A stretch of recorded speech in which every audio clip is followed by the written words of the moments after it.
Muhammed'in nuru par par parlıyor. Orada olanlar seyre dalıyor. Şah Hüseyin orada yerde dönüyor. Allah derler bir meclise uğradım. Şah Hüseyin orada yerde dönüyor. Allah derler bir meclise uğradım. Osman-ı Zünnûreyn Kur'an okuyor. Gözlerimden kanlı yaşlar akıyor.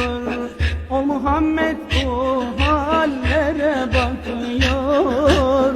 Allah derler bir meclise uğradım.